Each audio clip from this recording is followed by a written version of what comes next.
Jurassic Park, de Michael Crichton. Leído por Gael Salinas. Nedry. El cartel decía, cerca electrificada, 10.000 voltios, no tocar. Pero Nedry la abrió con la mano desnuda y destrabó el cerrojo del portón, abriéndolo de par en par.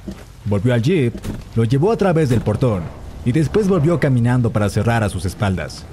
Ahora estaba dentro del parque, a no más de 1,5 kilómetros del muelle este. Pisó el acelerador y se encorvó sobre el volante, atisbando a través del parabrisas castigado por la lluvia. Mientras conducía el jeep por el estrecho camino, conducía rápido, demasiado, pero se tenía que ajustar a su horario. Estaba completamente rodeado por la negra jungla, pero pronto debería de poder ver hacia su izquierda la playa y el océano. Esta maldita tormenta, pensó. Podría complicarlo todo, porque si la lancha de Dodgson no le estuviera esperando en el muelle este cuando llegara ahí, todo el plan quedaría arruinado. Nedry no podía esperar mucho o notarían su ausencia en la sala de control. Toda la idea subyacente al plan era que el analista de sistemas pudiera llegar conduciendo hasta el muelle este, dejar los embriones y regresar al cabo de unos pocos minutos, antes de que alguien se diera cuenta. Era un buen plan, un plan inteligente. Nedry lo había elaborado cuidadosamente, afinando cada detalle. Ese plan iba a hacer que se volviera $1,5 millones más rico. 1,5 mega. Eso significa 10 años de ingresos de un solo tiro. Y libre de impuestos. E iba a cambiar su vida. Había sido cuidadoso en extremo, hasta el punto de hacer que Dodgson se reuniese con él en el aeropuerto de San Francisco en el último minuto, con la excusa de querer ver el dinero.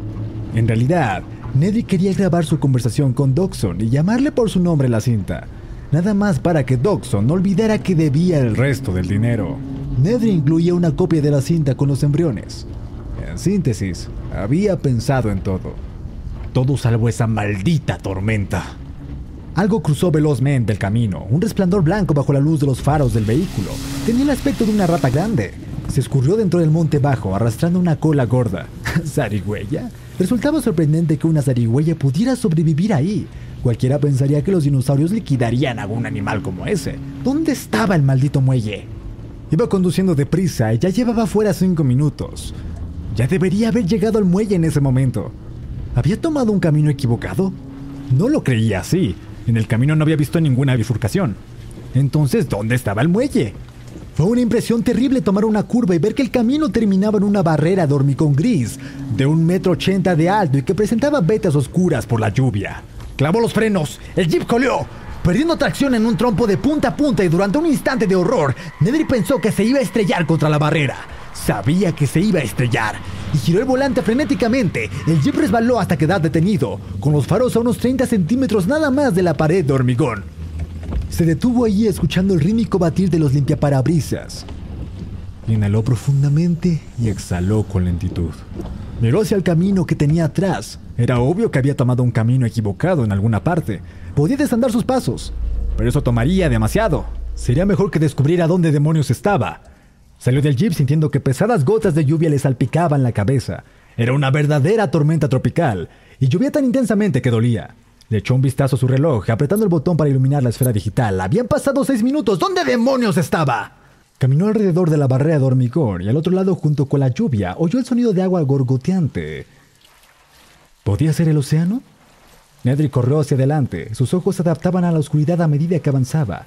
Jungla densa por todos lados, gotas de lluvia bofeteando las hojas. El sonido del gorgoteo se hizo más intenso, atrayéndolo hacia adelante. De pronto salió del follaje y sintió que los pies se le hundían en la tierra suave. Vio la corriente oscura del río. ¡El río!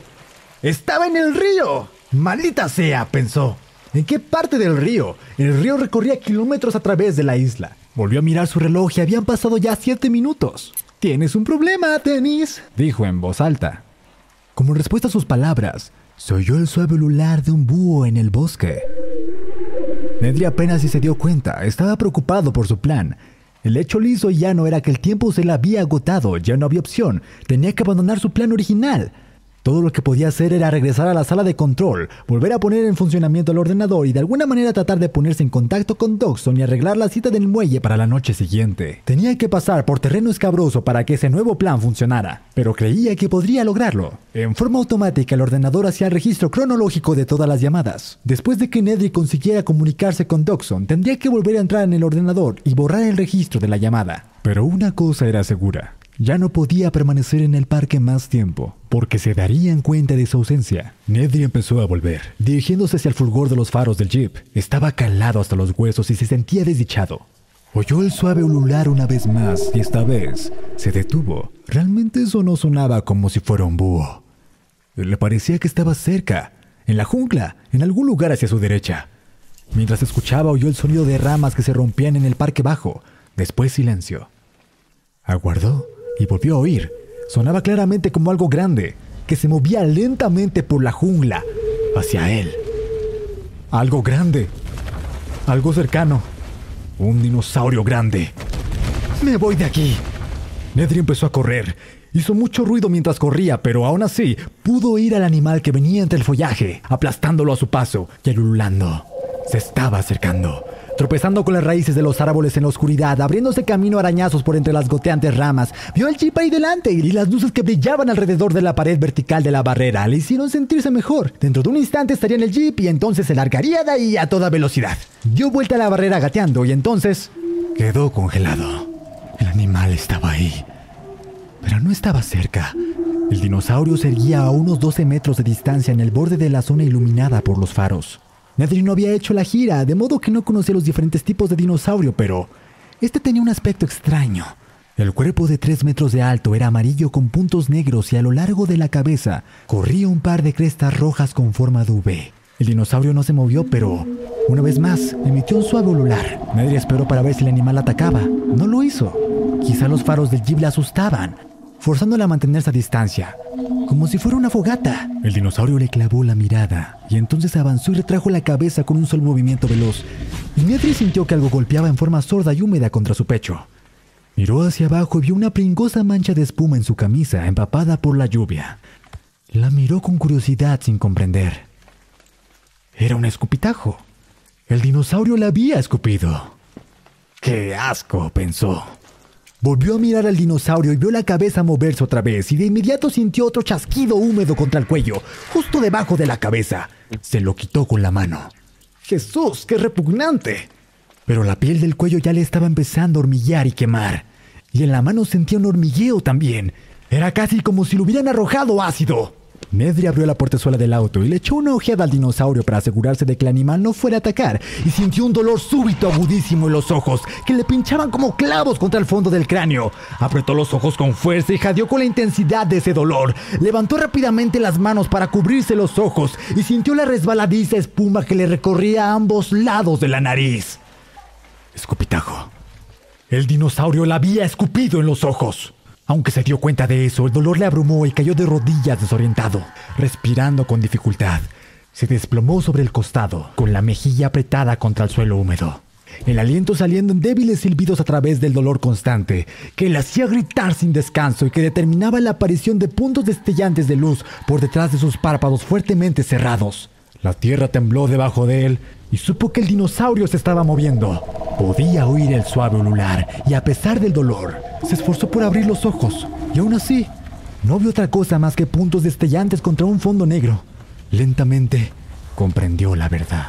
Estaba ciego. El ulular se hizo más intenso cuando Nedry bregó por ponerse de pie y tambaleándose volvió hacia el coche apoyándose contra el panel lateral, mientras una oleada de náuseas y vértigo le envolvía. El dinosaurio estaba cerca ahora, podía sentir que se acercaba. Era oscuramente consciente del jadeo del animal. Pero no podía ver nada, y su terror era extremo.